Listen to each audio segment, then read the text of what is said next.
اعوذ باللہ من الشیطان الرجیم بسم اللہ الرحمن الرحیم. عزیزان من، آج اپریل 1983 کی 8 تاریخ ہے اور درس قرآن کریم کا آغاز سورہ الحدید کی آیت 4 ہی سے ہو رہا ہے، اگرچہ اس کی ابتدا تو صاحب کا درس میں ہو گئی تھی. 57/4 صاحب کا درس میں بات وہ چلی تھی جو میں نے کہا تھا کہ هو الاول والآخر والظاہر والباطن سے وہ کس طرح سے وحدت وجود کے لیے سند لاتے ہیں. تو وہ تفصیل سے میں نے عرض کر دیا تھا کہ وہ تو اگلی آیت میں خود قرآن کریم نے وضاحت اس کی کر دی کہ خدا کا اور کائنات کا تعلق کیا ہے. خلق السماوات والارض فی 6 ایام، وہ خالق ہے اور یہ مخلوق ہے، یہ تو اس کی تخلیق ہے. تو وہ خالق اور مخلوق تو ایک ہو نہیں سکتے نا. یہیں سے اس نے خود تردید کر دی اس چیز کی. قرآن کریم میں متعدد مقامات پر آیا ہے کہ یہ کائنات کی تخلیق کی تکمیل 6 مختلف پیریڈز میں ہوئی. ایام کے معنی دن ہی نہیں ہے، منازل پیریڈ فیزز جس کو کہتے ہیں. اور اب تو یورپ کے سائنسدان جو تحقیق کر رہے ہیں وہ ان مختلف منازل کو، مراحل کو متعین کر رہے ہیں جن میں سے گزر کر یہ محسوس کائنات اس شکل میں آئی جس میں اب ہمارے سامنے ہے. تو وہ یہی پیریڈز ہیں جن کے متعلق قرآن نے یہ کہا ہے کہ اس طرح تکمیل تک پہنچی اس کی تخلیق. اور اس کے بعد پھر وہی بات ان کی آ گئی. ثم استوى علی العرش، تو میں نے عرض کیا تھا کہ ہمارے ہاں ترجمہ بھی یہی ہوگا اور تفسیریں بھی یہی ہوں گی کہ پھر اس تخلیق کے بعد خدا عرش کے اوپر بیٹھ گیا. تخلیق سے فارغ ہو گیا، عرش پہ بیٹھ گیا اور پھر عرش کو متعین کیا گیا کہ وہ کہاں ہے، کیسا ہے. خدا اس کے اوپر بیٹھا ہوا ہے. آپ کو یاد ہوگا یہ عرش کی یہ تفسیر جو تھی احادیث کی روح سے، روایات کی روح سے، آپ کو شاید یاد ہوگا کہ وہ یہ ہے کہ یہ جو آسمان نظر آتا ہے یہ 6 مختلف ایسا ہے جیسے شیشے کے ڈال ہوتے ہیں، ایک کے اور دوسرے کے درمیان 500 سال کی راہیں ہیں. پھر وہ چھٹے آسمان کے اوپر ایک سمندر ہے، سمندر کی گہرائی بھی 500 سال کی راہ کی ہے. اور اس سمندر میں 6 پہاڑی بکرے ہیں. وہ اتنے بڑے ہیں کہ یہ سمندر ان کے گھٹنوں تک آتا ہے. اور ان بکروں کے سینگوں کے اوپر خدا کا عرش ہے اور اس عرش کے اوپر خدا مستوی ہے، بیٹھا ہوا ہے. جم کا استوا کے معنی یہ کیے گئے. جیسا کہ میں نے عرض کیا تھا، ٹھیک ہے اس قسم کی یہ روایات اگر تو یہ ہو کہ اس صاحب تفسیر نے اپنے ذہن سے یہ کچھ لکھا ہے تو ہم کہیں گے کہ ٹھیک ہے، اس کے ذہن کی تخلیق ایک افسانہ ہے. لیکن جب وہ یہ کہے کہ رسول اللہ صلی اللہ علیہ وسلم نے یہ فرمایا ہے تو وہاں پھر مشکل آ جاتی ہے.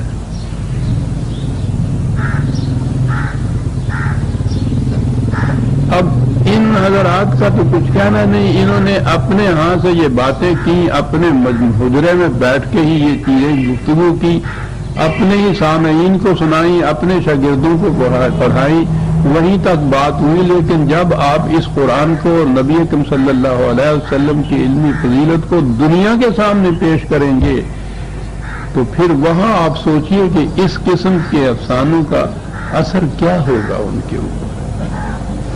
پہلی تو یہی چیز کہ یہ کائنات 6 دنوں میں پیدا کی، تو میں نے عرض کیا تھا کہ یہ تورات میں ہے یہ 6 دن، قرآن کی روح سے تو ایام 6 پیریڈز ہیں۔ پھر اگلی بات یہ ہوئی کہ اس کے بعد وہ عرش پر مستوی ہو کے مستولی ہو کر بیٹھ گیا، مسلط ہوا، اور عرش کی یہ تفصیل بتائی گئی۔ تو اب ہم اسی مقام پہ پہنچ گئے جہاں یہ تورات و انجیل تھی، اور جنہیں ہم محرف کہتے ہیں کہ وہ اپنی اصلی شکل میں نہیں رہی، تو وہیں لے آئے ہم قرآن کو بھی۔ یہ میں نے عرض کیا تھا کہ جب تک یہ ذہن میں نہ آئے گا کہ یہ جو الفاظ ہیں ان کے کچھ مجازی معنی بھی ہوتے ہیں، بات قرآن کی سمجھ میں نہیں آئے گی۔ اب ان چیزوں کو اگر حقیقی معنوں پہ ہی آپ مستوی کریں گے تو پھر تو آپ کو متعین کرنا پڑے گا۔ اپنی زبان میں آپ یہ کہتے ہیں کہ تخت و تاج جب آپ کہتے ہیں تو وہ سچ مچ کا ایک تخت نہیں ہوتا، تاج سچ مچ کا ہی سر پہ رکھا ہوا نہیں ہوتا، وہ تختہ الٹ جاتا ہے جب تو وہ کوئی لکڑی کا بنا ہوا تختہ نہیں ہوتا کہ جو وہ الٹ جاتا ہے سچ مچ۔ تھرون بھی جب انگریزی زبان میں آپ کہتے ہیں، کراؤن بھی جب یہ کہتے ہیں تو اس کے معنی مملکت کا اقتدار ہوتا ہے۔ انہی معنوں میں یہ اس معنی میں جس میں یہ تھرون یوں لیا جاتا ہے، جس کے معنی وہ پاور ہوتی ہے، وہ اقتدار ہوتا ہے مملکت کا، انہی معنوں میں یہ عرش کا لفظ بھی مجازی طور پر عربی زبان میں بولا جاتا ہے۔ تو یہ تو کنٹرول کے معنی میں آتی ہے یہ چیز، اقتدار کے معنوں میں یہ آتی ہے کہ وہ صرف یہ نہیں کہ خالق ہے، اور خالق تو ایسا بھی ہوتا ہے کہ یہ کسی نے کوئی مشین بنائی، بنانے والا کہیں بیٹھا ہے، مشین وہ کسی جگہ ہے، دونوں میں کوئی تعلق باقی نہیں رہتا۔ جو بننا تھا اس نے بن چکی، اب یہ جہاں جی جائے وہ رکھا جائے اس کو۔ خالق اور یہ مخلوق اس طرح سے الگ الگ ہوتی ہے، لیکن وہ خالق اس قسم کا نہیں کہ اس نے کوئی چیز پیدا کی اور اس کے بعد اس کا کوئی تعلق ہی اس سے نہ رہا۔ اس پر جو کنٹرول ہے اس پورے نظام پر، وہ اس نے اپنے ہاتھ میں رکھا ہوا ہے۔ اس کے لیے مختلف قسم کے دیوی دیوتا مقرر نہیں کیے اس نے کہ بارش کا یہ دیوتا اور آندھیوں کا وہ دیوتا، فصلوں کا یہ، اولاد کا یہ، بیماری کا یہ تصور جو تھے یہ پہلی اقوام قدیمہ میں ہر جگہ پایا جاتا تھا، کیونکہ انسان کا شعور اپنے بچپن کے زمانے میں تھا، وہ ذہن میں نہیں لا سکتا تھا کہ کوئی ایک اتھارٹی اس قسم کے مختلف کام بھی کر سکتی ہے۔ وہ خدا کا جو تصور دیا ہے قرآن میں، اور آپ کو یاد ہوگا میں بار بار کہتا ہوں کہ قرآن سے خدا کا تصور متعین کر دیا جائے تو سارا اسلام سمجھ میں آ جاتا ہے۔ بڑی بنیادی چیز ہے یہ۔ تو خدا کا تصور اس نے ایک تو یہ دیا کہ اس کا اور کائنات کا اور انسانوں کا تعلق خالق اور مخلوق کا ہے۔ پھر خالق اس قسم کا نہیں کہ وہ تخلیق کے بعد ان سے الگ ہو کر بیٹھ گیا، اس کا تعلق ہے رگے جان کی طرح جس طرح سے کہتے ہیں۔ اور یہ اب سوال جو ہے بڑا غور طلب ہو جاتا ہے۔ میں پہلے یہاں آگے آ جاؤں تو پھر میں عرض کروں گا کہ دونوں میں تعلق کیا ہے۔ ثم استوى علی العرش، اور پھر ثم کے معنی یہ نہیں کہ اس کے بعد، تخلیق کے بعد جیسے کہتے ہیں کہ پھر وہ یوں آ گیا، یہ نہیں ہے، اس کے معنی اور کے بھی ہوتے ہیں۔ استوا، اس نے کنٹرول جو ہے اپنے ہاتھ میں رکھا پوری کائنات کا۔ یہ نظام سارا اس لیے اس حسن و خوبی سے کار فرما ہے کہ اس کا کنٹرول اس کے ہاتھ میں ہے۔ تخلیق کے بعد وہ اس سے الگ ہو کر نہیں بیٹھ گیا۔ یعلم ما یلج فی الارض وما یخرج منها وما ینزل من السماء وما یعرج فیہا، یعنی اس کنٹرول کے لیے علم کا ہونا ضروری ہے نا، اسے معلوم ہو کہ کہاں کیا ہو رہا ہے۔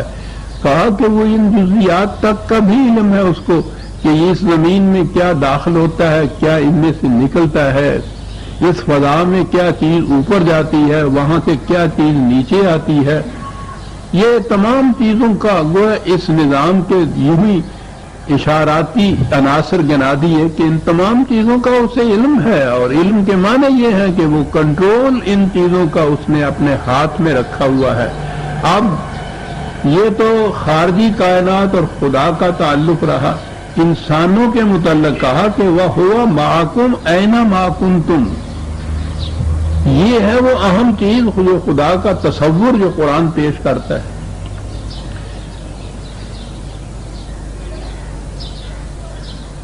دو چیزیں آئیں ہمارے سامنے. ہوا معکم اینا ما کنتم، جہاں بھی تم ہو وہ تمہارے ساتھ ہے. معیت خدا کی ایک طرف آئی، اور دوسری طرف اس کی کیفیت یہ ہے کہ لا تدرکہ الابصار، نگاہیں اس کا احاطہ نہیں کر سکتی، اس کا ادراک نہیں کر سکتی، دیکھ نہیں سکتی. بلکہ وہ دیکھنا ہی نہیں کہا، ادراک تک نہیں کر سکتی. وہ تمہارے شعور میں نہیں آ سکتا. ساتھ ہے تمہارے، شعور میں نہیں آ سکتا. معکم تمہارے ساتھ بھی ہے، اور کیفیت یہ ہے کہ سبحانہ و تعالی اما یصفون، اس کے متعلق ذہن انسانی جو کچھ بھی کہے وہ اس سے بلند و بالا اور فوق ہے، ماورا ہے اس سے. تو معکم ہے ایک طرف، وہ جو ساتھ ہے اس کے متعلق تو اسے دیکھا بھی جا سکتا ہے، اس کے متعلق ایک ایک چیز گنائی جا سکتی ہے، اور اس کے بعد سمجھنا تو کچھ دشواری نہیں ہو سکتا. ایک طرف تو یہ بھی کیفیت ہے اس کی معکوم کی بھی، دوسری طرف کیفیت یہ ہے کہ نگاہیں اس کا ادراک نہیں کر سکتی. انسانی ذہن جو کچھ بھی اس کے متعلق کہے وہ اس سے ماورا ہے، سبحانہ و تعالی. یعنی اب یہ دیکھیے کہ کس قسم کا تصور اس کا آ رہا ہے. وہ جو عرش کے اوپر بٹھانے کی بات ہے، وہ تو اقبال نے اپنے پہلے دور کی ایک غزل کی ایک شعر میں یہ بات صاف کر دی. انداز اس کا اس میں بڑا وہی متغزلانہ، بٹھا کے عرش پہ رکھا ہے تو نے اے زاہد. خدا وہ کیا ہے جو بندوں سے اعتراض کرے. خوبصورت چیز. ویسے بھی جب یہ لوگ ناصب، واعظ، زائد وغیرہ کو مخاطب کرتے ہیں تو ایک اندر سے ایک طنز کی چلبلا پن ہوتا ہے جو باہر آتا ہے. وہ انداز ہے یہ، بٹھا کے عرش پہ رکھا ہے تو نے اے زاہد. اور خدا وہ کیا ہے جو بندوں سے اعتراض کرے. بات بڑی صاف ہے یہ کہ یوں نہیں کہ وہ اس نے تخلیق کیا یہ سب کچھ اور اس سے پھر الگ ہٹ کے اپنی مخلوق کے اور عرش کے اوپر پھر بیٹھ گیا. اب وہ مزید تخلیق تو ہے نہیں، کوئی اور کام تو کچھ ہے نہیں. اس کے بعد وہ وہاں بیٹھا ہے، اور مخلوق جو ہے یا مخلوق میں بہرحال انسان بھی ہے. اب وہاں بٹھانے والوں نے یہ نہ دیکھا کہ وہ آگے ہوا معکم اینا معکم تم کہہ رہا ہے، اور پھر یہ بھی ساتھ کہہ رہا ہے کہ معیت بھی ہے اس کی تمہارے ساتھ، اور یہ ہے کہ اس کے متعلق کچھ بھی تمہارا ذہن جو کہے، اے برتر از خیال و قیاس و گمان و وہم، بالکل صحیح، وہ تو اس سے ماورا ہے، ساتھ بھی ہے. یہ الہیات کے فلسفے میں دو اصطلاحات آتی ہیں. اہل مغرب جو ہے ان کے ہاں کے فلاسفر جو ہیں وہ اس پہ ڈسکشن کرتے ہیں، eminence and transcendence of God. خدا کا ہر جگہ موجود ہونا، رگے کائنات میں خون زندگی کی طرح دوڑنا جسے کہتے ہیں شاعر میں، اور اس سے ماورا ہونا. تو دو چیزیں متضاد نظر آتی ہیں بظاہر، لیکن خدا کا تصور جب ہو تو میں نے کہا ہے کہ اس چیز کے اوپر فلسفیانہ سطح کے اوپر بڑی بحث اور ڈسکشن وغیرہ یہ کی ہوئی ہے۔ یہ چیز اقبال نے اپنے ہاں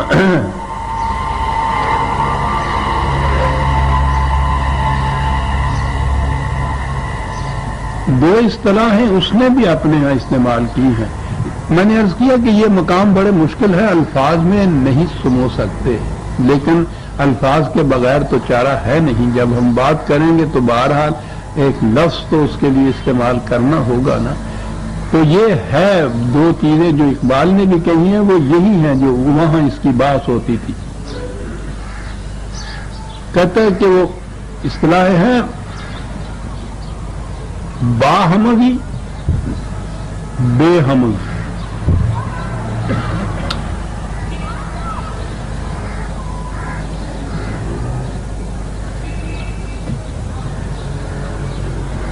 میں نے عرض کیا ہوا کہ خدا نے جو اپنی صفات قرآن میں گنائی ہیں وہ یوں ہی نہیں ہے کہ اس نے ڈسکرپشن اپنی کوئی دے دی ہے اور ہم سمجھیں کہ خدا ایسا ہے، خدا ایسا ہے۔ جب اس نے کہا ہے صبغت اللہ کہ انسان اپنے اندر، اپنی ذات کے اندر صفات خداوندی کا ایک عکس پیدا کرے۔ عکس میں نے اس لیے کہا ہے کہ خدا کی صفات تو اس کی ذات کی طرح لا منتہا ہے، محدود نہیں ہے، اور انسان جو کچھ بھی اپنے اندر پیدا کرے گا وہ تو محدود ہوگا۔ اس لیے میں ہمیشہ یہ لکھا کرتا ہوں اعلی حد بشریت، جتنا ایک انسانی زندگی میں ممکن ہے اس حد تک خدا کی صفات کو اپنی ذات میں پیدا کرنا، یہ ہے مقصد جو قرآن نے خدا کی صفات بیان کی ہے۔ تو یوں ہی نہیں کہ وہاں الفاظ ہیں اور ہمارے ذہن میں یہ آ جائے کہ ہاں ہاں وہ ایسا ہے، وہ تو ایسا ہے اور تو اس قسم کا ہے۔ یہ بات نہیں کہ خدا کے حضور کھڑے ہوئے ہم اس کی تعریف اور توصیف بیان کر رہے ہیں۔ مقصد اس کا یہ ہے کہ انسانی ذات اگر اپنے اندر نشو و نما چاہتی ہے، ارتقاء کی منازل طے کرتی ہے، تکمیل تک پہنچنا چاہتی ہے، تو اس کا ذریعہ یہ ہے کہ وہ اپنے اندر خدا کی یہ صفات اعلی حد بشریت پیدا کرتا چلا جائے۔ انسان اس کی ذات سے یہ منعکس ہونی چاہیے۔ اگر اس نے علیم کہا ہے اپنے آپ کو تو اس سے صاحب علم ہونا چاہیے۔ اگر اس نے ربوبیت اپنے لیے رکھی ہے تو اس کی صفت ربوبیت انسان کے اندر ہونا چاہیے کہ یہ دوسروں کی نشو و نما بھی کرے۔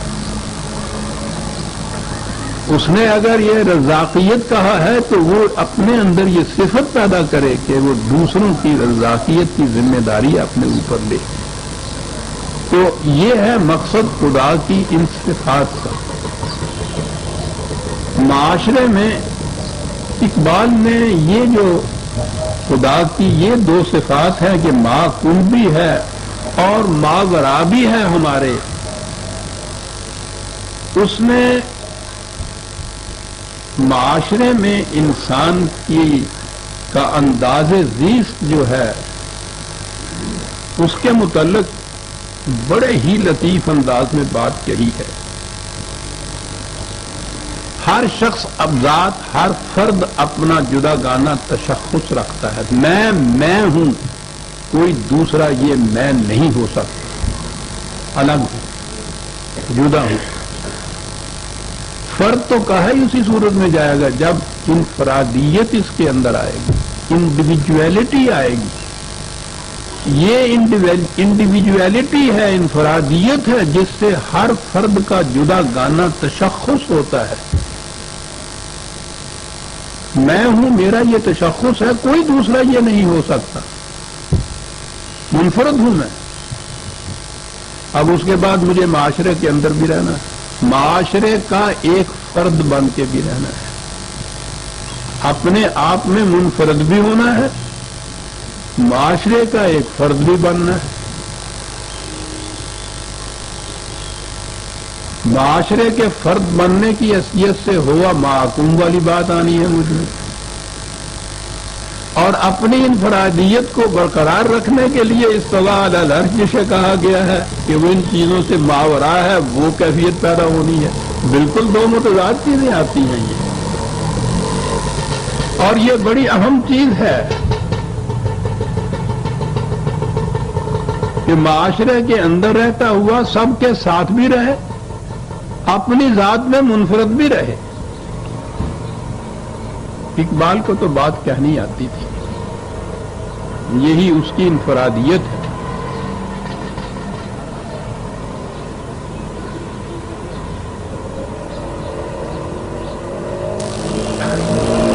زندگی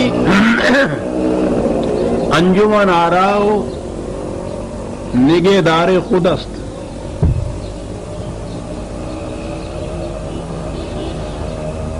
انسانی زندگی، انسانی ذات، اس کی دو شعور ہیں، دو ایسپیکٹس ہیں۔ انجمن آرا معاشرے کے اندر انجمن کا ایک فرد نگہدار خود است، اپنی ذات میں منفرد، اس کی نشو و نما، اس کا ارتقاء، اس کا تشخص الگ ہر ایک کا، اور معاشرے کا ایک فرد بھی۔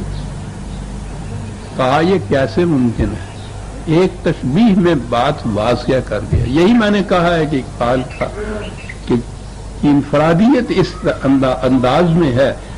پھر سن لیجئے، زندگی انجمن آراؤ نگہ دار خودست، اے کہ در قافلہ ای با ہما راؤ بے ہما شاؤ۔ اللہ افراد کارواں کی مثال بھی کہ چلنا ہے تمہیں قافلے کے ساتھ، یہ تو ہوا معکم این معکم، قافلے کا ایک فرد، لیکن اس کے باوجود اپنی انفرادیت کو قائم رکھتے ہوئے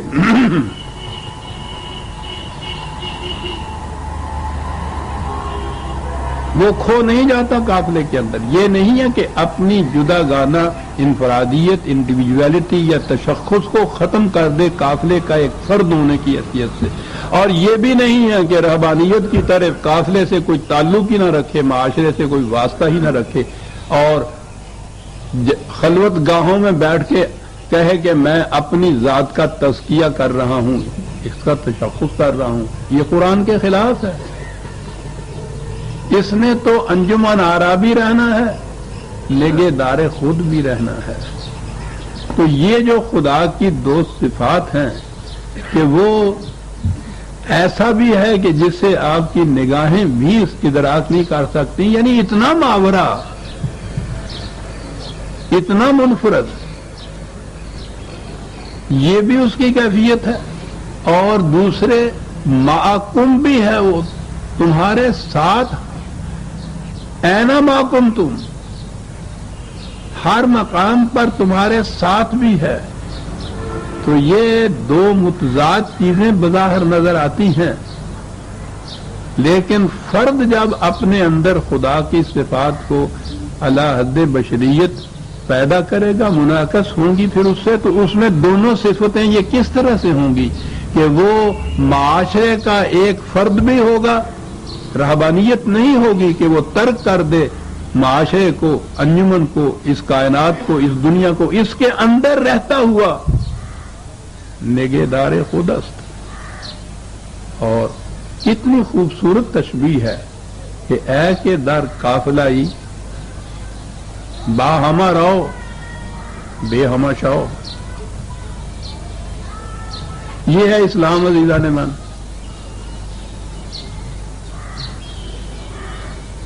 خدا نے یہ جو کہا ہے کہ ہمارے پاس آؤ گے تو فرادہ آؤ گے، وہ یہ ہے کہ تمہاری منفرد شخصیت جو ہے وہ ہوگی، اس سے ہم اندازہ لگائیں گے کہ تم نے اپنی ذات کی کس قدر نشو و نما کر دی تھی وہاں۔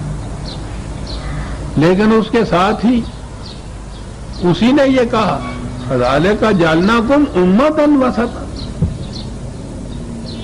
تمہیں ایک امت بنایا ہے، ایک معاشرہ بنایا ہے۔ یہ ہے اسلام، معاشرے کے بغیر، اس نظام کے بغیر اسلام کا وجود ہی نہیں رہ سکتا۔ لیکن معاشرے میں اگر فرد کی انفرادیت یا اس کا تشخص کھو جاتا ہے، یہ باقی نہیں رہتا، اس کا مقصد ہی کچھ نہیں ہوتا۔ معاشرے کے ساتھ رہنے کے تو معنی یہ ہیں، قافلے کا ایک فرد جو ان کے ساتھ چلتا ہوا منزل تک جا پہنچے، اور اگر یہ افراد ہی باقی نہ رہیں کارواں میں، قافلے میں، قافلہ کہاں باقی رہے گا؟ قافلہ ہی ختم ہو جائے گا۔ یہ تو ان کے تشخص کا باقی رہنا ہے افراد کے، کہ ان سے مل کے وہ قافلہ رہتا ہے۔ تو یہ چیز ہے جو قرآن نے کہا تھا کہ رہبانیت ہم نے نہیں فرض کی تھی، ان لوگوں نے خود وضع کر لی۔ رہبانیت کے معنی یہ ہیں کہ انجمن سے، قافلے سے، معاشرے سے الگ ہٹ جائے اور یہ کہے کہ میں اپنی ذات کی تکمیل کر رہا ہوں۔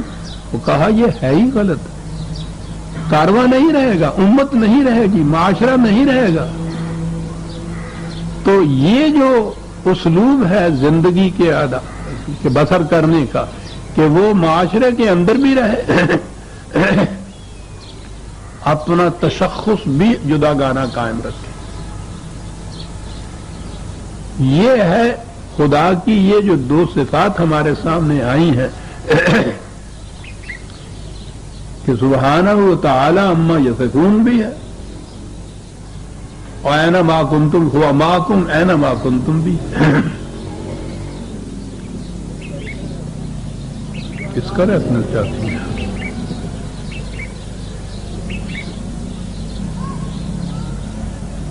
یہ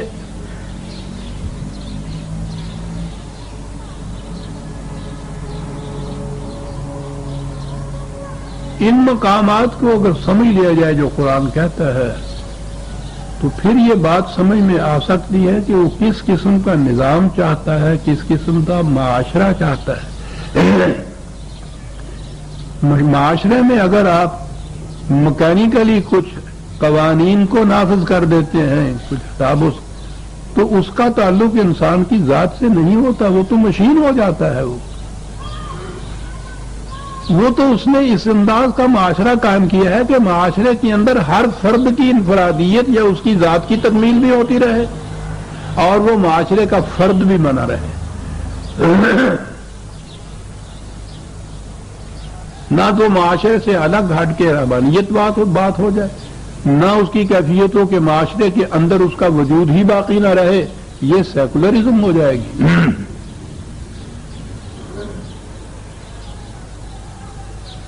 یہ دونوں چیزیں خلاف ہے اسلام ہے۔ مکینیکلی اسلام نہیں کہیں نافذ کیا جا سکتا یا انٹروڈیوس ہوتا، اس کے معنی کچھ نہیں ہے۔ معاشرے کے ہر قدم کا، ہر اقدام کا اثر اس کی ذات پہ پڑنا چاہیے، اس کی تکمیل کا اسے موجب یا ذریعہ بننا چاہیے معاشرے کے اندر جو جا رہا ہے، جیسا قافلے کے ساتھ چلنے سے وہ منزل کی طرف جا رہا ہوتا ہے۔ کہنے کو تو یہی ہوتا ہے کہ قافلہ منزل کی طرف جا رہا ہے، قافلے کا ہر فرد منزل کی طرف جا رہا ہوتا ہے۔ تو اگر تو یہ صورت ہے معاشرے کی کہ اس میں ہر فرد کی ذات کی تکمیل اور نشو و نما ہوتی چلی جا رہی ہے، اور ہر فرد اپنی ذات کی صفات و خصوصیات کو کنٹریبیوٹ کر رہا ہے اس معاشرے کی تکمیل اور حسن کے لیے، پھر یہ اسلام ہے۔ اور اگر یہ کچھ مکینیکلی ہو رہا ہے، محض قوانین کی روح سے ہو رہا ہے، یہ اسلام نہیں ہے۔ یہ وہی ایک طرف رہبانیت ہے کہ جو ہمارے ہاں کے تصوف نے آگے لے لی، وہ بھی اسلام کے خلاف ہے کہ معاشرہ نہیں ہے، ہر فرد اپنی ذات میں مگن ہے۔ اور اگر یوں صورت ہے کہ معاشرہ مکینیکل مشین کی طرح چل رہا ہے جس میں کسی فرد کی اپنی ذات کا کوئی حصہ نہیں، کوئی، تو وہ بھی خلاف اسلام ہے۔ تو ہے اسلام یہ کہ ایسا معاشرہ جس میں افراد کی ذات کی نشو و نما ہوتی چلی جائے ساتھ کے ساتھ، اور ہر فرد پھر اس معاشرے کی تحسین کے لیے، نظم و نسق کے لیے کنٹریبیوٹ کرے اپنی صفات اور صلاحیتوں کو، اور یوں یہ کارواں ان افراد کو ساتھ لیے ہوئے جانب منزل روا دما رہے. یہ ہے اسلام عزیزان ایمان.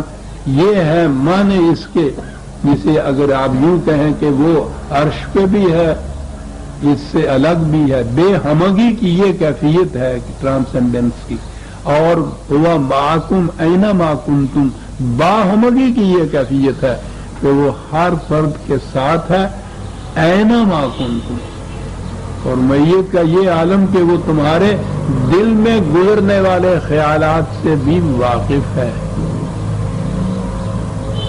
یہ میت اس کی یہ نہیں ہے کہ وہ ایک پیکر میں ملبوس ہے اور ہمارے ساتھ چل رہا ہے. بات اس کے علم کی ہے، بات اس کے قانون مکافات کی ہے. وہ ہر مقام پہ ہر فرد کے ساتھ ہے. بات میں سے بات نکل آئی، ہمارے ہاں کبھی کوئی سوچتا نہیں ہے. یہ خصوصیت تو صرف خدا کو حاصل ہو سکتی ہے کہ وہ ہر مقام پہ ہر فرد کے ساتھ ہو. آپ کو معلوم ہے ہم نے کیا کیا؟ ہم نے یہی خصوصیت شیطان کو دے دی. وہ ہے نا کہ شیطان ہر فرد کے ساتھ ہر جگہ ہوتا ہے. معاذ اللہ.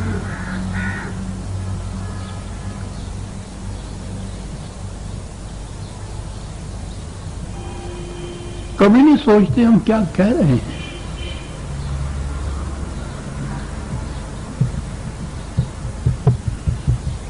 ہوا معکم اینما کنتم، یہ خدا ہی کی خصوصیت ہے، کسی اور کی نہیں ہو سکتی. کتنی متضاد چیزیں ہیں جو بہت بجا وقت ہم کہہ جاتے ہیں، اور کبھی اس لیے کہ غور کرنا، فکر کرنا، سوچنا تو ہمارے ہاں آرام کراتے ہوتے ہیں. ورنہ اگر ذرا کہیں کھڑے ہو کر، جیسے قرآن نے کہا کہ ذرا رک جاؤ، ٹھہرو، ذرا سوچو، ثم تتفکروا، پھر سوچو ہم کیا کہہ رہے ہیں. کیا یہ دو متضاد چیزیں، خدا اور شیطان، وہ ایک صفت جو ہے بڑی اہم صفت، وہ خدا کی صفت بھی، اور دوسری جگہ ہم شیطان کی وہ صفت کہتے ہیں کہ وہ ہر فرد کے ساتھ ہوتا ہے، ہر جگہ ہوتا ہے.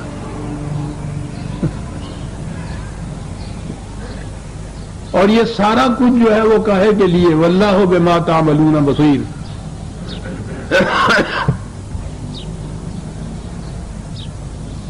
جو کچھ تم کرتے ہو وہ یہ نہیں ہے کہ کوئی رپورٹر اس نے مقرر کر رکھے ہوئے ہیں، جیسا ہمارے ہاں نا کہ کندھوں کے اوپر دو فرشتے ہیں کرامن کاتبین، وہ لکھتے ہیں، وہ پھر ڈائری بھیجتے ہیں عرش کے اوپر، تو وہاں سے خدا کو معلوم ہوتا ہے کہ کیا ہو رہا ہے. وہ معکم اس لیے ہے کہ بما تعملون بصیر، وہ براہ راست ڈائریکٹ انفارمیشن حاصل کرنا جسے کہتے ہیں. خود اپنی آنکھوں سے دیکھ رہا ہے. ان الفاظ میں جو کہا جائے گا یہ نہیں ہے کہ وہ اپنی آنکھوں سے دیکھ رہا ہے، یعنی وہ کسی اور کی پہنچائی ہوئی انفارمیشن کی بنا پر فیصلے نہیں کرتا. ہر عمل کا، ہر خیال کا، ہر ارادے کا علم براہ راست رکھتا ہے. یہ مانے ہوئے یہ سب کچھ اس لیے معکم اینما کنتم تاکہ بما تعملون بصیر. اب وہاں آیا جو میں نے ابھی عرض کیا تھا کہ وہ عرش، اس کے معنی اقتدار ہے، اس کی وضاحت کرتا چلا جاتا ہے. لہو ملک السماوات والارض. اب یہ ملک السماوات والارض نے بتا دیا کہ عرش کے معنی کیا ہیں. وہ ایک تخت نہیں ہے کسی چیز کا، خواہ وہ تخت طاووسی کیوں نہ ہو، جواہرات کا بنا ہوا، ایسا تخت نہیں. اس کے معنی اقتدار ہی کہ لہو ملک السماوات والارض. اس کی تفسیر کر رہا ہے قرآن کے اس الفاظ کی، استوى علی العرش کی. کائنات میں اقتدار اسی کا ہے، کسی اور کا نہیں. وَإِلَى اللَّهِ تُرْجَعُ الْأُمُورُ. اور جو معاملات بھی کہیں ہوں، آخر الامر ان کا فیصلہ اس کے قانون کے مطابق ہوتا ہے.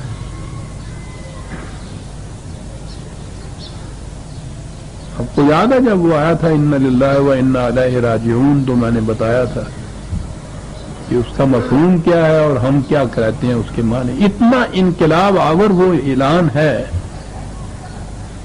تو ہماری کیفیت یہ کہ ہمیشہ بس ایک ہی موقع رہ جاتا ہے اس کے استعمال کا کہ جہاں کسی کے مرنے کی اطلاع ملی اور بے ساختہ ہم نے کہا انا للہ و انا الیہ راجعون. بات اور جگہ چلی جائے گی، ورنہ میں کہوں کہ یہ تصور بھی ہم نے ان سے لیا ہے، ویدانت والوں سے یا تصوف والوں سے، کہ خدا کی ذات کے ساتھ واصل بالحق ہو جاتا ہے انسان جا کر. الہ راجعون کے یہ معنی لیے جاتے ہیں. بات دوسری طرف چلی جائے گی، الی اللہ ترجع الامور. ہر معاملے کا آخر الامر فیصلہ اسی کے قانون کے مطابق، اور فیصلے کے لیے اتنا انتظام کہ وہ براہ راست علم رکھتا ہے ہر ایک کے عمل کا، ہر ایک کے خیال کا، ہر ایک کے ارادے کا، اور فیصلہ پھر اس کے قانون کے مطابق ہوتا ہے جو کائنات میں ہر مقام پر پیدا ہوا ہے. اس کے ملک کے احاطے سے کوئی فرد باہر جا نہیں سکتا، اس لیے ہو نہیں سکتا کہ عمل تو ایک طرف، عمل کا ارادہ بھی جو ہو وہ بھی اس کے مواخذہ کی حد سے باہر رہ جائے. یولج اللیل فی النہار ویولج النہار فی اللیل. کیا حسین انداز ہے اس کا عزیزان من، پوچھئے نہیں. میں تو ایک ایک قدم پہ کھڑا ہو جاتا ہوں، آگے بڑھنے کو جی نہیں چاہتا. یعنی وہ نظارہ اتنا پرکشش ہوتا ہے کہ پاؤں پکڑ لیتا ہے انسان کی. وہ خارجی کائنات کی مثالیں دیے چلا جا رہا ہے، اور جو اس سے مقصد ہے وہ آخر میں ساتھ کے ساتھ بیان کیا جا رہا ہے. ادھر سے یہ چیز تھی کہ یعلم ما یلج فی الارض وما یخرج منہا، یہ کائنات کی چیزیں، زمین و آسمان کا نظام، کیا کیا اس میں طبعی طور پر ہوتا ہے، اور وہ سارا کچھ اینما کنتم کے لیے، کاہے کے لیے، عالم بما تعملون بصیر کے لیے. ملک السماوات والارض کہا، اقتدار سارے کا سارا. پھر وہ مثال وہی تھی، وہ لے آئے یولج اللیل فی النہار. زمین آگے بڑھتی، نہیں زمین نہیں، رات کی تاریکیاں آگے بڑھتی ہوئی دن کی روشنی میں تبدیل ہو جاتی ہیں، اور دن سرکتا سرکتا لیل کی آغوش میں چلا جاتا ہے. کیا خوبصورت پیرایا بیان کرتا ہے. یہ ہو رہا ہے، چلو جی ہو رہا ہے، ہمیں اسے کیا واسطہ کہ دن کہاں چلا جاتا ہے اور رات کہاں چلی جاتی ہے.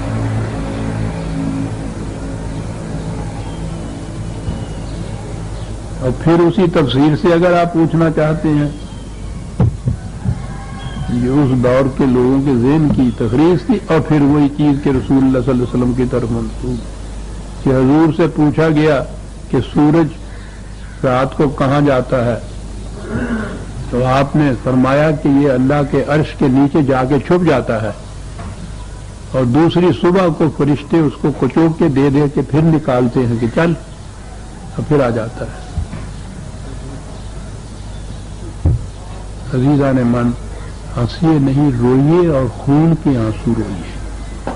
آپ کے ہاں کے بچوں کو اسلامیات کے نام سے جو تعلیم دی جاتی ہے وہ یہ ہے، اور اس پہ اگر آپ کی مسکراہٹ ہے تو فوراً انکار حدیث کا فتویٰ لگ جائے گا اور مرتد قرار پا جائیں گے آپ.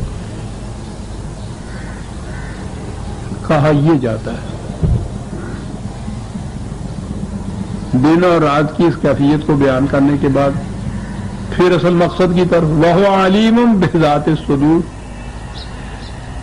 تمہارے دلوں میں گزرنے والے خیالات سے بھی واقف ہے. کہا یہ ہے خدا وہ جس کے متعلق کہا جا رہا ہے کہ آمنوا باللہ، اس خدا پر ایمان لاؤ.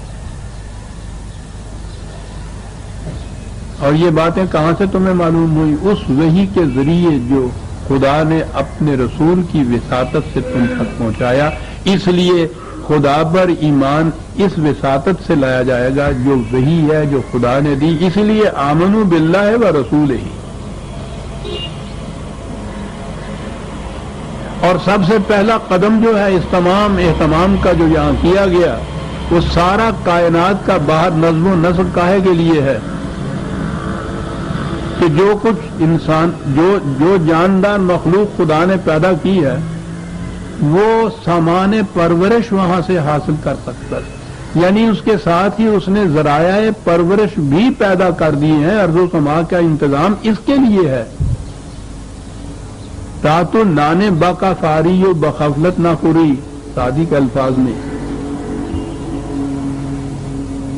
ابرو بادو مہو خورشید ہما در کارند، تاتو نانے باقا فاری و بغفلت نہ خوری۔ یہ سارا نظام کائنات ہر گھر میں اگر عمل ہے کہ تمہارے لیے روٹی مہیا کی رہے، تمہارا کام یہ ہے کہ اس روٹی کو کھاؤ تو خدا کے قانون سے غافل ہو کر نہ کھاؤ۔ کیا بات ہے صاحب، یہ لوگ جو کیا جاتے تھے، یہ سارا کچھ کہنے کے بعد ایمان لاؤ اس خدا کے اوپر جو ہم نے بتایا ہے، اس رسول کے اوپر جس کی وساطت سے یہ باتیں تمہیں معلوم ہوئی، خدا نے اس کو بتائیں اور اس نے تمہیں بتائیں، اور اس کے بعد کرو کیا؟ کرو یہ نہیں ہے کہ ایک خلوت میں بیٹھ کے اپنا تزکیہ نفس کرتے چلے جاؤ۔ یہ تزکیہ نفس بھی کرتے ہیں، نفس کو مارتے بھی ہیں۔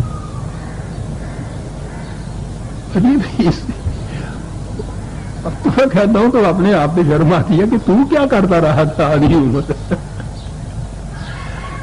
بہرحال یہ اس کا صدقہ، اس کا احسان تھا عزیزان من کے ان ظلمات کی وادیوں سے نکل آیا میں۔ کاہے کے لیے سب کچھ کرو؟ انفقوا مما جعلکم مستخلفین فیہ، پہلا قدم یہ ہے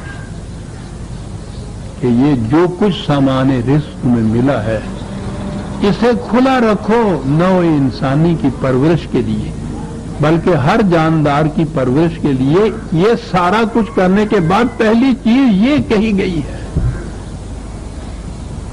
ایک لفظ میں یہ بات بتا دی جسے کہتے ہیں کہ صاحب ملکیت ہے زمین کی۔ زمین ہی ہے نا جہاں سے یہ سب کچھ نکلتا ہے، وہ کھانے پینے کی چیزوں کی شکل میں وہ نکلے، یا اس میں سے وہ سامان ذرائع دھاتیں وغیرہ نکلیں جن سے یہ سب چیزیں پھر انڈسٹریلائز ہو کے بنتی ہیں۔ کچھ بھی ہے، یہ جو ہے اس پرورش گاہ جو ہے انسان کی، اس کے ذریعے سارے وسائل جو ہیں وہ زمین ہی سے حاصل ہوتے ہیں، اور اس کے ساتھ پھر جب وہ آسمان کا وہ پانی جو ہے وہ بڑھتا ہے، تو ان دونوں سے مل کے یہ ذرائع پرورش بن جاتے ہیں۔ اس لیے ارض و سما وہ کہا، اس نے کہا کہ یہ جو کچھ تمہیں یہ حاصل ہو رہا ہے، زمین کو تم اپنی ذاتی ملکیت برقرار دے لیتے ہو، لکیریں کھینچ لیتے ہو اس کرۂ ارض کے اوپر، بڑی بڑی لکیریں، ان سے قومیں بن جاتی ہیں۔ پھر ہر قوم کی کیفیت یہ کہ امت بر امت دیگر چرد، دانا ایمی کارد آ حاصل برد۔ دیکھیے یہ لکیریں جو کھینچی ہیں انسان نے، تو ان لکیروں میں کیفیت یہ کہ لکیروں کے ہاتھے کے اندر بسنے والے انسان دوسروں سے اپنے آپ کو الگ سمجھتے، الگ ہی نہیں ان کا دشمن کر۔ ہر قوم کی کوشش یہ ہوتی ہے کہ دوسری قوم جو ذرا اس سے کمزور ہو، اس کی تمام محنتوں کے ماحصل کو کسی نہ کسی طرح سے نچوڑ کے، کھسوٹ کے، لوٹ کے اپنے ہاں لے جائے۔ ہر قوم کی یہ کوشش ہوتی ہے۔ یہ ساری کشمکش جو آپ کے یہاں جسے سیاسی کہتے ہیں وہ ہے ہی معاشی حقیقت میں۔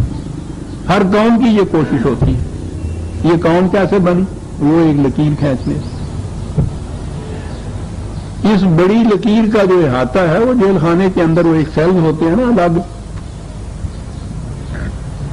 پھر اندر اس احاطے کے اندر پھر لکیریں کھینچی۔ یہ چودھری فتح خان کی زمین ہے،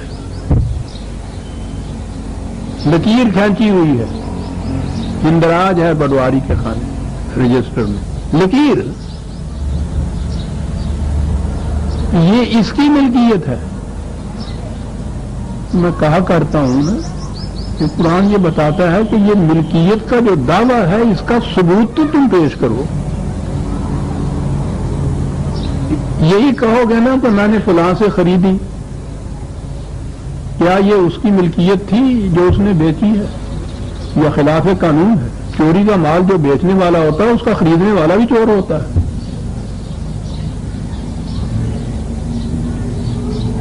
دونوں کو سزا ملتی ہے. تم نے جو خریدی ہے تو کیا اس کا اطمینان کر لیا تھا کہ یہ اس کی ملکیت ہے؟ اس کی ملکیت کیسے ہوگی؟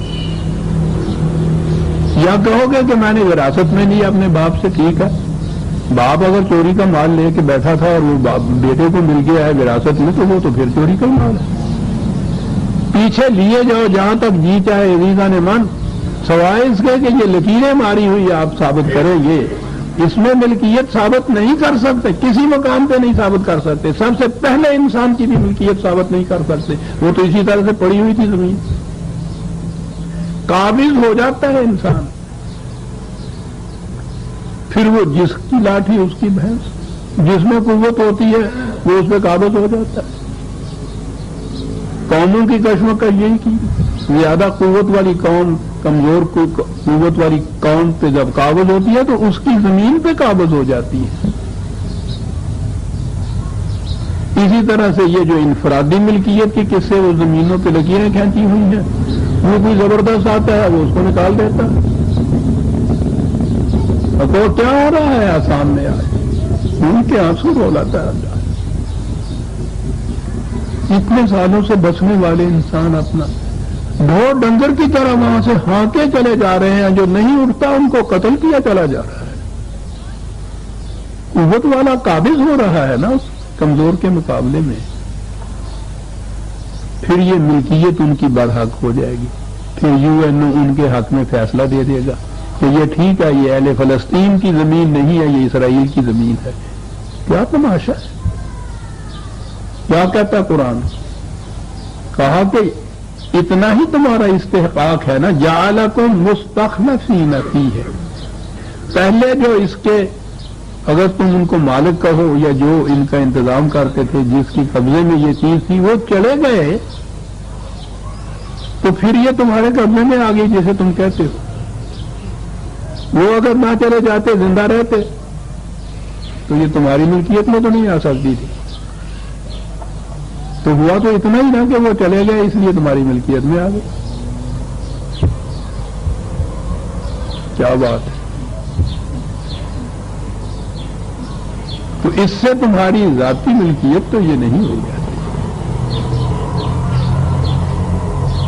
اس کو کھلا رکھو. یہ ہم نے عرض کو للانام پیدا کیا ہے، تمام جانداروں کے لیے، سواء للسائلین، ہر ضرورت مند کے لیے یکساں طور پر اس کو کھلا رہنا چاہیے. کیونکہ ہم نے پیدا کیا ہے اس غرض کے لیے اسے. ہم خالق ہیں، ہم مالک ہیں، اور یہ اس کی غرض تھی جو ہم نے جس کے لیے پیدا کیا ہے.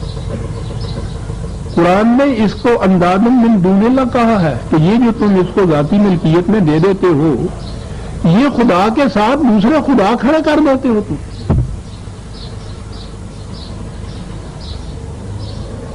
ناجائز ملکیت والا دوسرا مالک جو ہوتا ہے اسی کو تم شریک کہو گے نا اصطلاح میں. یہی شرک ہوگا نا، ایک رقبے کے دو مالک ہو جائے. کہا اتنی سی چیز تھی تو ہم نے تو اسے نوع انسانی نہیں، تمام جانداروں کی پرورش کے لیے ذریعہ نشو و نما بنایا تھا. اس کو کھلا رکھو. فالذین آمنوا منکم، پہلے کہا ہے نا آمنوا باللہ ورسولہ، ان حقائق کو تسلیم کرو، ان پر ایمان لاؤ. تو یہ سچی چیز ہے. ایمان کے معنی ہے کہ یقین اس بات کا کہ یہ صحیح چیز ہے. قرآن کے دعاوی کی صداقت پر قلب اور دماغ کے اطمینان کے ساتھ یقین پیدا کر دینا، یہ ایمان ہے. پہلے کہا تھا نا یہ ایمان تھا.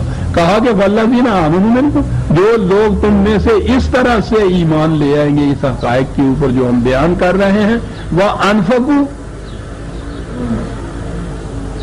اور اسے کھلا رکھیں گے نوع انسانی کی پرورش کے لیے، لہم اجر کبیر، یہ ہیں جن کے لیے بہت بڑا اجر ہوگا.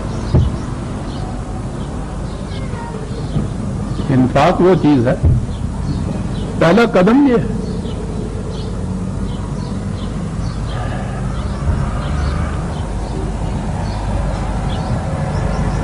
وَمَا لَكُمْ لَا تُؤْمِنُونَ بِاللَّهِ. آگے بات کہ یہ دلائل ہم نے دیے، یہ وجوہات بیان کی، ہے کوئی جواب ان کا تمہارے پاس؟ جب نہیں تو پھر کیا ہو گیا ہے تمہیں کہ اس قسم کے خدا پر ایمان نہ لاؤ جو یہ ہدایات دیتا ہے؟ کیا ہو گیا ہے تمہیں پھر؟ یا تو آؤ ہاتھوں برہانہ تم صادقین، اپنے دعوے میں سچے ہو تو دلیل لاؤ.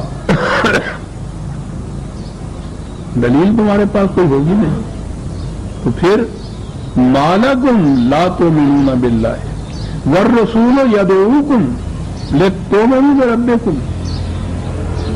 اور رسول تمہیں دعوت دے رہا ہے، پکار رہا ہے. تو یہ جو ایک معاشرے کی تشکیل ہوتی ہے اس میں ایک مرکز کی ضرورت لابد ہوتی ہے. دعوت دینے والا، بلانے والا، اپنے گرد جمع کرنے والا، فرسٹ کرسٹل کہتے ہیں اس کو کیمسٹری میں، ایک ذرہ سا، اس کے گرد جمع ہوتے ہیں تمام دیگر ذرات، پھر وہ متشکل ہو جاتی ہے ایک شے اس سے.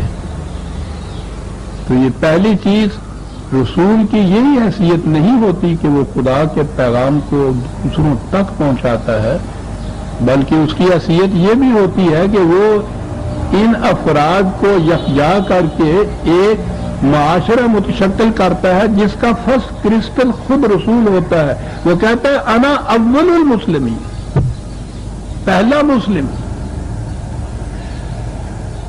یہ ہوتا ہے جس سے پھر نظام متشکل ہوتا ہے. عزیزان من، اگر یہ نہ ہو تو پھر یہ ذرے الگ الگ تو رہیں گے ریت کے ذروں کی طرح، یہ چٹان نہیں بن سکیں گے، یہ نظام نہیں ہوگا، یہ افراد ہوں گے، امت نہیں ہوگی.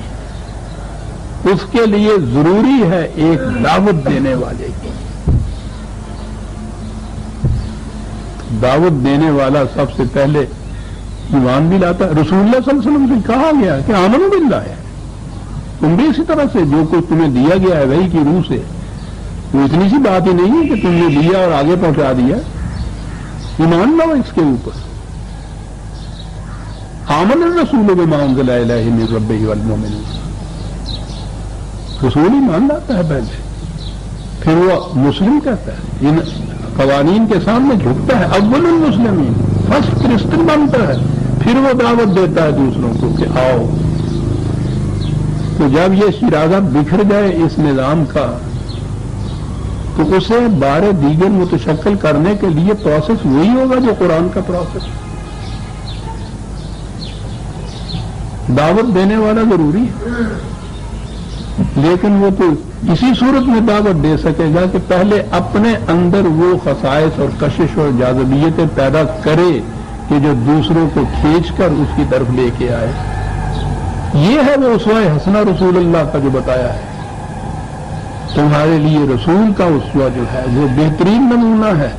وہ نمونہ اس طرح بنتا ہے کہ اس نے اپنی ذات کے اندر ان خصوصیات کو پیدا کیا ہوتا ہے جو ایک مومن کی خصوصیات ہوتی ہیں، اور پھر یہ جو افراد ہیں ان کی بھی یہ صورت ہے. وہ اس قسم کے ہوں گے تو اس کی طرف کھینچ کے آئیں گے نا. جو فولاد نہیں وہ مقناطیس کی طرف جائے گا کس طرح سے؟ مقناطیس کا موجود ہونا ضروری ہے فولاد کے ذروں کو اکٹھا کرنے کے لیے، لیکن ان ذروں کا فولاد ہونا بھی تو ضروری ہے.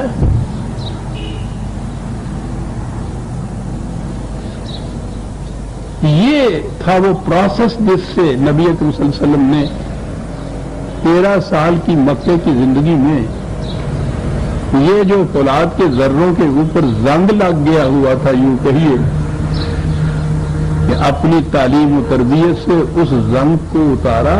فولاد کے ذرے تھے، یہ جو فولادی ذرے نہیں تھے ابو لہب اور ابو جہل، وہ نہیں آ سکے. تو دو چیزیں ضروری ہو جاتی ہیں اس نظام کو، اس دعوت کو پورا کرنے کے لیے. مرکزی اتھارٹی جس نے مقناطیس کا کام دینا ہے، اور وہ افراد کے جن کے اندر فولادیت کی ایک، اسی لیے سورہ الحدید اس کا نام ہے۔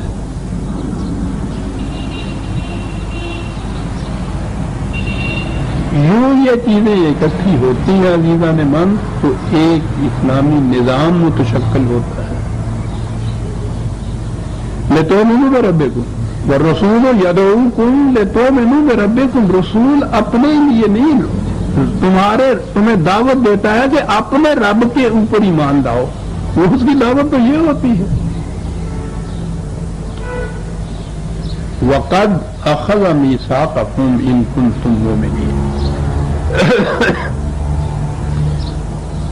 ایمان لاتے وقت تو تم سے ایک عہد لیا گیا تھا، بلکہ تم نے خود ایک عقد باندھا تھا، میثاق تھا، یہ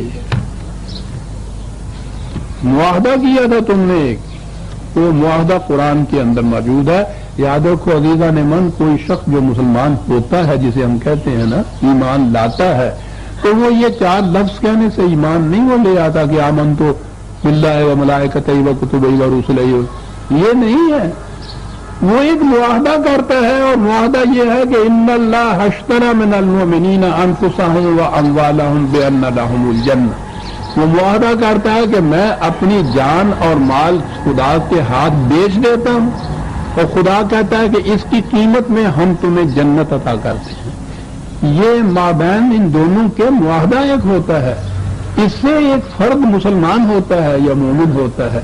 تو کہا کہ تم نے تو پہلے ایک معاہدہ کیا ہوا ہے اس قسم کا، تو اس معاہدے پر عمل کرنے کا اب وقت آ گیا ہے، تو ان کنتم مومنین، یاد رکھو، واقعی اگر تم اس طرح سے ایمان لائے ہوئے ہو تو اب اس معاہدے کی پابندی کرو جس معاہدے کی روح سے تم اس زمرے کے اندر داخل ہوئے تھے، اس انجمن کے، اس سوسائٹی کے ممبر بنے تھے۔ عزیزان من، سورہ الحدید کی آیت 8 تک ہم آ گئے، 9 سے آئندہ لیں گے۔ ربنا تقبل منا انک انت السمیع العلیم۔ شکریہ۔